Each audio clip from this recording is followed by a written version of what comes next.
All right, at 6 p.m. I'll call this meeting of the Common Council to order. If you could please rise for the Pledge of Allegiance. I pledge allegiance to the flag of the United States of America and to the republic for which it stands, one nation, under God, indivisible, with liberty and justice for all. Move next to roll call on this tonight. Brian Garrison. Present. Delphi. Here. Mike Shockley. Present. Carolyn Pearson. Mayor Evans. And Councilman Traeger can't make it tonight. And Clerk Treasurer Aldridge is taking a vacation. Move next to reading of minutes and approval. We have minutes from January 7th, 2019. Any additions, subtractions, deletions, or amendments to be made to this set of minutes?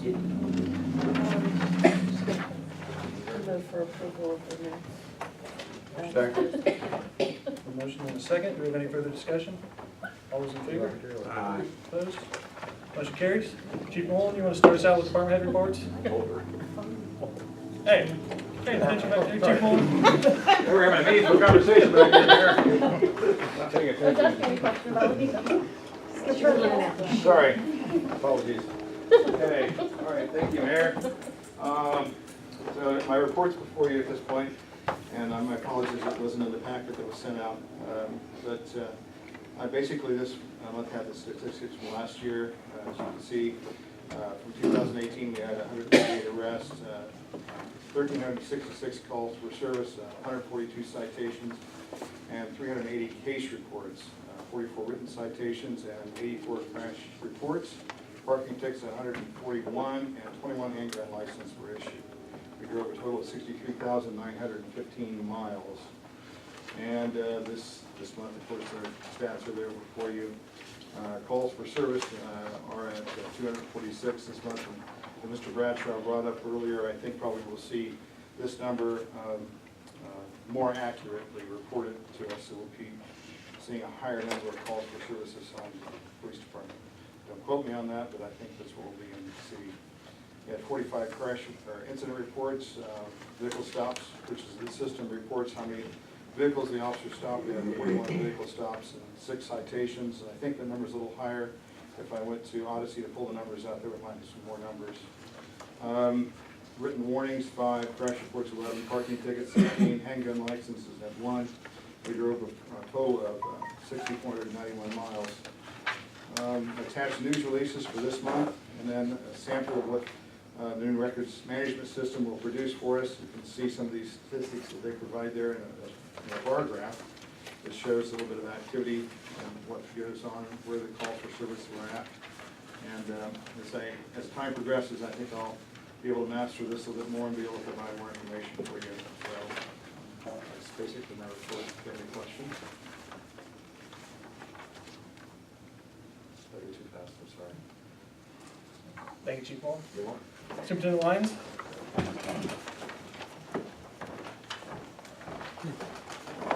see, we're in here, should I, got any questions, or should I reiterate? You have anything to do with snow? More tides, cloud snow, snow and more snow. I think you did a good job. Yes, you did. And then we took advantage of the cold snap that we had and started doing some cleaning back there and some organizing and some house cleaning as well that we hadn't done in a while, so we kept busy and made it good, so. Any questions for me? Thanks, Superintendent. Superintendent Myers? I don't have much more to add to my report. We did have some more frozen meters than what I reported on this report, which was a minute. It was a weekend, had a couple leaks, Friday night and one Saturday. It wasn't weather related, it was just chemical use, so. Other than that, the year-end totals are on the report there. We pumped 341,854,000 last year. Other than that, any questions? I have a question. When we do the overlays and things, there's a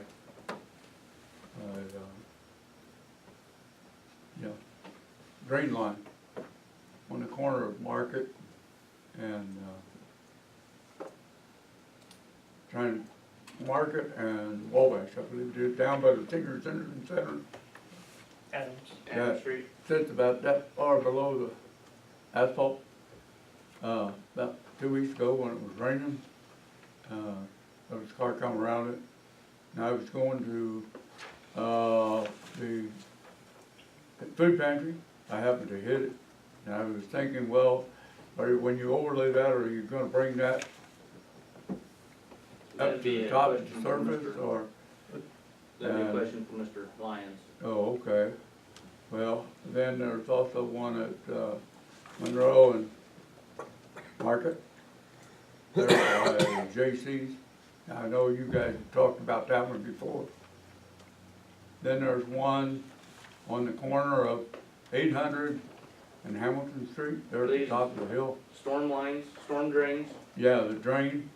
Yeah, it's not draining either. You said 800 and I don't know. Hamilton, is that what you said? Yeah, right on the corner of Hamilton and 800. Now, I don't know if Aaron knows about that one or not. Yeah. That actually belongs to the county. Okay, all right. I've called. I didn't know, I you know, called the I'm highway just engineer. asking. Yeah, I called the highway engineer on that Yeah. one. He was supposed to take a look at it. Okay, So I don't know if there's a collapsed line or if there's sediment in there so bad that it's not draining, but believe it or not, that's in the county. So Okay. I've notified him accordingly. thank you. You're welcome. Thank you. Any more questions, Superintendent Myers? No. Thank you, sir. Superintendent Mansickle? Good evening. I don't have a lot to report except what you see on the report there. We still had, Merrill Brothers was hauling some liquid biosolids.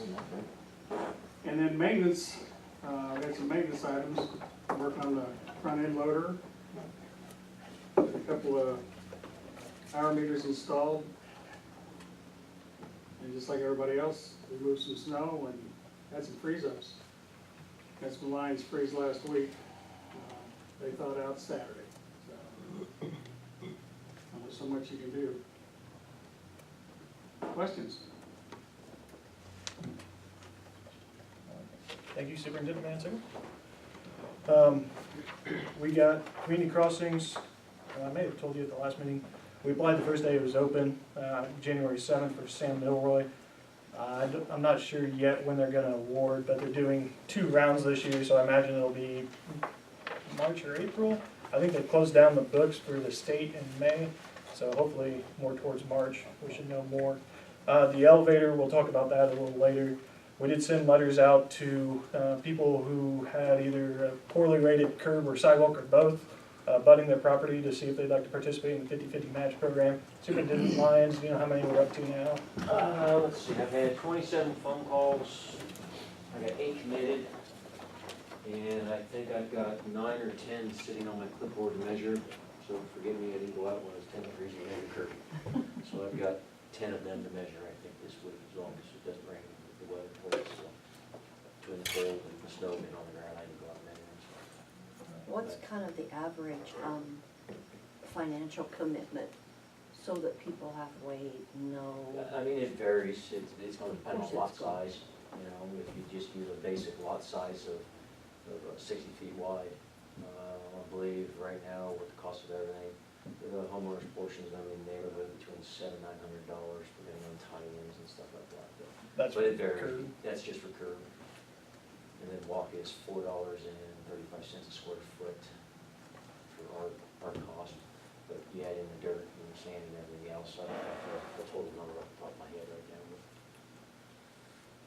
I think some people just have no idea, so they almost think it's cost prohibitive. I simply just go out and I measure, Mhm. because they ask, and I just assume put eyes and boots on the ground and look at it, and then I go out and measure it.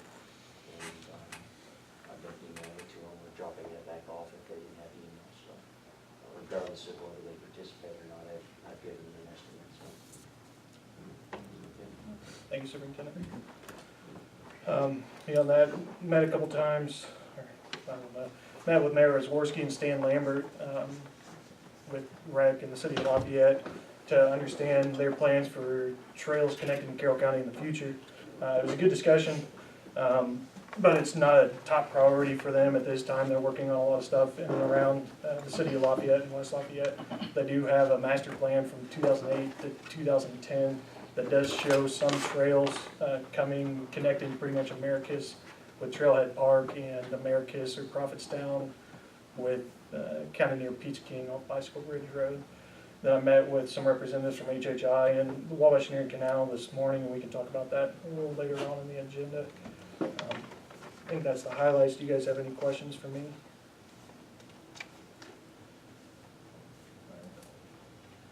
Councilman Seward, anything from the Area Planning Commission? We elected officers at our January meeting, and we are still working on hiring a new director. Thanks, sir. Councilman Shockley, anything new to report on the community center? No, other than, March 2nd, we're gonna have the grand opening. Hopefully I'll have a plaque back with all of the volunteer names on it. But other than that, that's about all I've got left to do down there, as far as I know. I think Mr. Stewart, Councilman Stewart is, working on, putting together the minutes of the meetings that we had for Leanne so that she can turn those in for the State Board of Accounts. Gather those up and get them all put together for her. Yep. Other than that, that's about it. All right, thank you, sir. All right, we'll move next to new business. This is proposed resolution 2019-3. Before we move to new business, under department reports, you included in the packet the Delphi Park and Recreation Advisory Board minutes, and I mean, I was not aware of all they've been doing, and I think it's kind of noteworthy that they've been working on open swims for the community, planning for a Halloween, a scavenger hunt, frisbee golf, summer rec. Anyway, the open swims were, I don't know how well they've been received, but apparently pretty well, because they're continuing them. Yeah. And last year, I know, so they started it, this would have been the winter of 17. And we had an ice storm that night, and still, there's quite a few people that showed up to go to the open swim. It's been a pretty good event, something for kids to do over winter break. Well, I commend them for these recommendations, well, the time they're putting in, because I think, you know, it's great family activities that, I mean, I can recall when I took my kids to open swims, and I think, you know, it's just a good cooperation of the school and the city to offer things that will benefit families. Anything else regarding department head reports? I do. I have one question that I just thought about, somebody was asking me about. There's a sign down next to Mr. Bradshaw's office area that says, "No trucks on Main Street." Okay?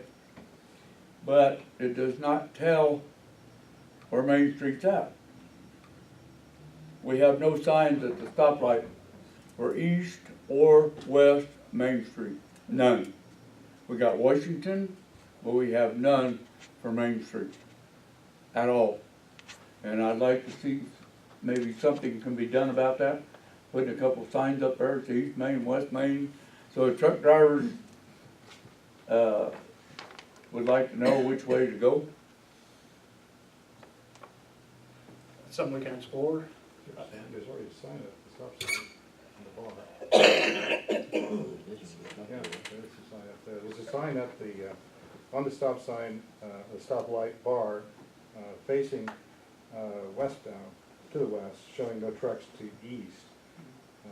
I'm not certain about the sign down on Washington Street, which. There's one going up the hill, there's one coming down, up the hill, but there's not one coming down the hill that shows where Main Street is.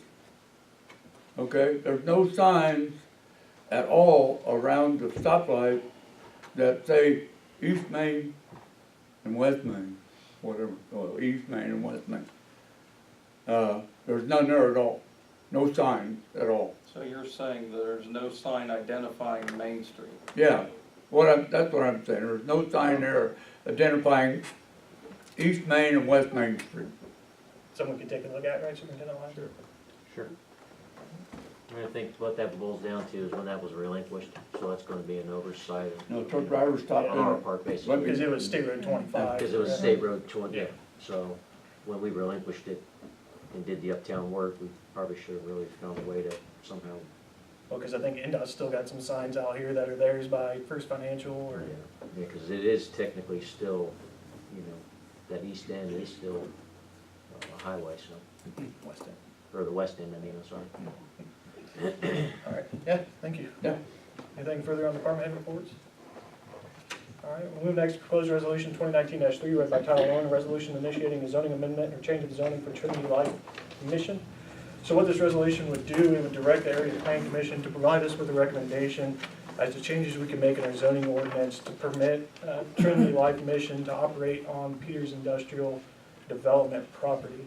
When Councilman Seward was at a meeting, it's quite a few people from Trinity Life Mission, representatives from around the county, that discussed the possibility of, I don't know what they call it a mission. It's a residential building. Residential living quarter.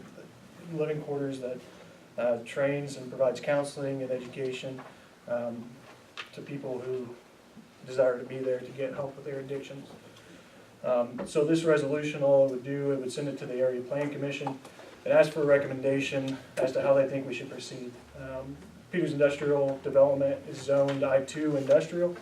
There's nothing in our zoning ordinance that would prevent, or that would allow for residential or commercial in that type of zoning ordinance. And really, I was thinking about this earlier today, what kind of use Trinity Life Mission is, whether that is a residential because people are living there, or if it's more of like an inpatient center. It could be classified kind of as like it wouldn't be a hospital, but it's similar. So it could either be a business or residential in my mind. So I was thinking, if we get the Area Plan Commission, we would need a recommendation from them to either change the zoning ordinance to permit that type of use in an I-2 zone, or to do a change of zoning designation to the parcel on which Trinity Life Mission hopes to sit. Are there any questions, discussions regarding the proposed resolution? Yes, sir. If you read the I-2 zoning thing that says you can provide housing necessary for people that work there, you know, they're gonna provide working, these people are gonna be able to work there too, so you get the broad range of that. I think it could go through and wouldn't be a problem. You can provide housing in I-1 or I-2 if it's for the people working there. Under Delphi's or the counties? They're both the same, isn't it, on that one? I don't. I thought both of them were the same on the I-2 and I-1. I know it's, maybe I got the county one, but basically it said you provide housing that's necessary for people who work there. And if they're working there, you could probably justify the fact to have housing there for those people only. Are they gonna be required to work there? Just from my experience with Trinity Mission, because it's not just this location, they have multiple locations. They're also able to work at other places, so it's not necessarily at the facility. And really, I mean, if we It send could it be to in the the Area Plan community. Commission, their recommendation is that this fits under the I-2 zoning designation that you have currently, and they're good to go. That's less for us to do, but either way, we should still send it to the APC. We've got a good area there because there's not too many neighbors that's gonna oppose what we're getting, you know, what we're trying to do. You know, it's an industrial area, anything you put in there is better than where it's at now, nothing. Yes, ma'am. Yeah, when you add residential to something that's been zoned and has been in industrial use, you may have to check into what kinds of testing is gonna be required to actually have, you know, a residential use, what kind of contaminants are, you know, in the soils that can leach into space or into the air of those spaces that are gonna be occupied. I know there's been a lot of testing going on in the downtown as a result of the cleaners that was at the Bradshaw building back in the 1940s. And in part, some of that is dependent on the uses that take place in those buildings, so. And that's what we had at the new fire station previously. There was a covenant that we couldn't have sleeping quarters on Exactly, the property, so- which, That may need to have, there may need to be testing done as well, depending on what part of the property it is and so forth. I think it's an office area, but But has it been an office area from the beginning? I mean, those are probably not questions that we could answer, but there might, I'm just saying could be additional testing that would be required if it's going to have residential component. any further discussion from the council? Would this be a permanent, or is it something that is going to last and then have to come back and rezone it again if they would happen to find a different place to have it? It depends on the APC's recommendation. If it's within an I-2 right now, then theoretically they can move right in. If it requires us to do a change of, there's multiple ways it could go. That's why I want to send it to the APC for the recommendation. We could change the I-2 and permit these type of facilities as, let's say, special exception by the Board of Zoning Appeals. Or we could, if the property owner desired, rezone that parcel because the office sits on its own parcel to a different classification. And so, until we get that recommendation from the APC, I'm not really sure. Well, the problem you got in that, because the other part of the building will be used for business, so you gotta pull underneath the business part of it then. Yeah. There's a lot of moving parts. And see, it's attached to the building, it'd be, industrial too, because they're manufacturing things right out the back wall, or will be. That's on a different parcel. I'm Different pretty parcel. sure the office itself sits on a parcel all by itself. I would encourage the council to approve this resolution. This is a much-needed thing on many different levels, and it's going to help us, maybe once removed, but it will help us with substance abuse, and especially the opioid addictions that we have. I've had a relative of mine go through Trinity Missions a couple years ago due to alcohol, and it turned him around. What you gotta understand is it's not a rehab center or anything like that. It's a biblically based facility, and they work on different things to try and figure out how these people got where they're at, how they got addicted, and how they can give them steps and life skills to move forward to get out of that predicament. And like I said, it did my relative wonders, and I would strongly encourage you to take this first step, and that way, you know, maybe it works out, maybe it doesn't, but at least we've got something going to you know, get it taken care of and start the process. Thank you, Councilman. Any other discussion? We have a motion to approve. I would make that motion. We have a second. I'll second that motion. We have a motion and a second. Do we have any further discussion regarding proposed resolution 2019-3? All those in favor? Opposed? Motion carries. I'll send that over. Who's the president of the APC right now? Is that Al? Well, Okay. I'll send that over to Al tonight or tomorrow.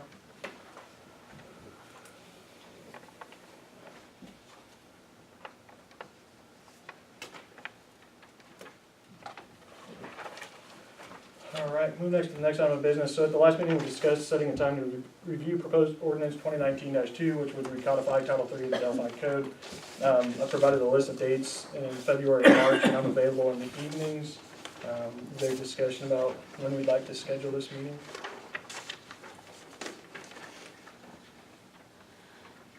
Will you give the date of when you'll be available? February, and right? Yes, sir. Uh, It's probably 10 pages past that. page 25. yeah. No, I don't have that one. Page 25. Oh, yeah. Okay. I think we need to move fairly rapidly because in March, the spring breaks start happening for schools and so I would like to do in March, or in February at some point. How is February the 12th or next Tuesday with the council? I could do 12. I can do the 12th. What time? 12? What time? I have a doctor's appointment that day, but it's 3:20. Okay. If we do it at 5, I'm sure I'll be here. 5 o'clock? Does that work with the council? 5 or 6, either one. Whichever works Fine best. with me. I'll be back in town by Whatever 5, you so need. whichever works best. I'm open for the 12th.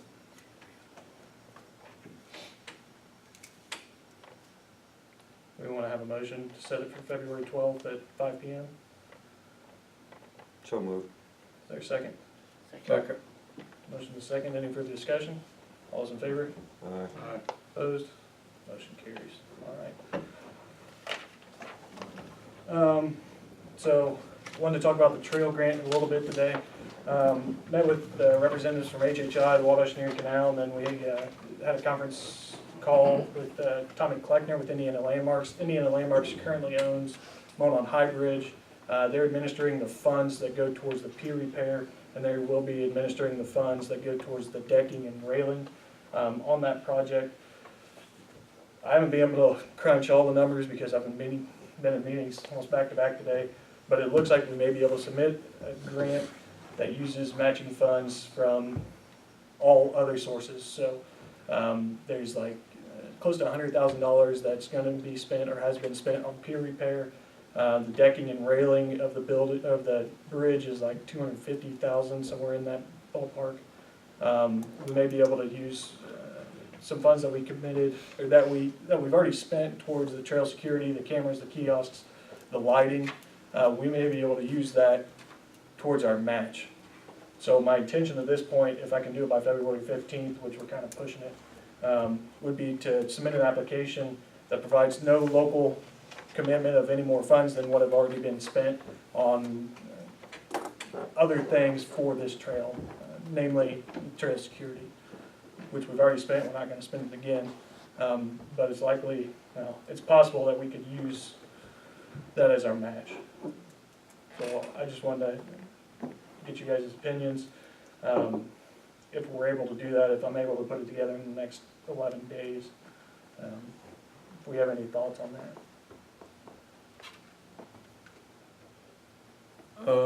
How much money, I see it through Delphi and HHI and Wabash Erie Canal, how much money are you actually talking about?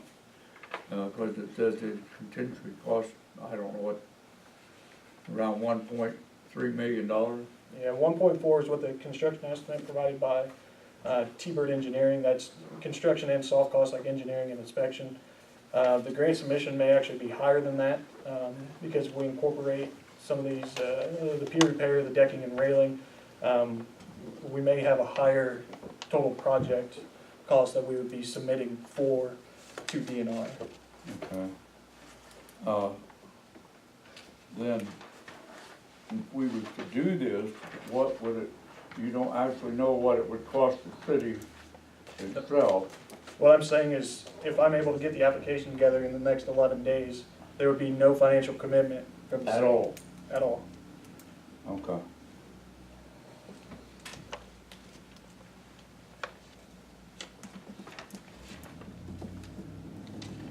Well, I would encourage you to try to get that done, because I think that's, it's kind of a win-win. Yeah, if we can use matching funds that have already been expended or will be expended in the future from various sources. I know Indiana Landmarks is going to be pursuing NCHS grant funds. So if we could use those funds as a match, it would work out perfectly. So, for the record, would we want to make a motion that just supports this project as presented today with no local matching funds being committed, but still going after the project just so I don't think we have to submit anything to DNR that would say that in the minutes, but I think it may be helpful. Okay, I would move to express support for, with using no city funds. Do we have a second? Did you say no city funds? Yes. I did. Do we have a second? What's all this work entail for $1.3 million? The bulk of it would be, well, there's a lot. So it'd be paving of the trail from San Milroy Road to the High Bridge. That would include hogging out a lot of the railroad embankment to get from San Milroy and have an ADA accessible slope up to where the trail is currently, paving on top of that trail. If you go, it's just south of the Hoosier Harvest Store. There's quite a big erosion or slip that's cutting into the trail. Part of the funds would be used to shore up that slip, so erosion control. That's really the bulk of it.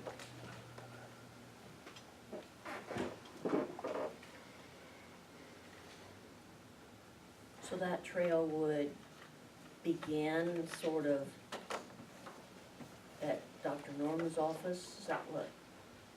No, it would begin kind of close to Chamber Estates Drive, is where the railroad embankment meets Samuel Milroy. Right? Yeah. Yes, yes, yes. But it's way up here, you're way down here. Yeah, they've got to go, I think it's 242 feet east. Yeah. And start bringing it down to meet the slope for ADA. It's been No, this, they got to affect the flooding in that area either, would it? I guess that's gonna be, 'cause that's where the floods in that area there. It should still all be elevated. It's gonna be less elevated with the slope, but it's gonna be. I'm concerned about taking up space where the water sets now, though. You know, you put a trail in there, and right now the water back up here, is it gonna back it up to a point where the creek will back up more over here and come over and flood my places more? I don't know. I mean, it's not engineered at this point. It's, we have schematic That design. would concern me, I guess. But that would be determined during the engineering stuff. Right. it's been alluded to on other occasions, other prior occasions in meetings of, that the trails provide an economic, boost or higher level for the city. Do you have any documentation that you can provide us that shows that that's the case? I mean, Probably not. I'm not saying any kind of local study, but any kind of Oh. state study or anything like that, that would be available to us to look at. I'm concerned that we have 20 miles of roads in the city and we've got over 10 miles of trails. That seems almost a little out of whack to me, and I'd like to see if there's information out there that justifies that and makes that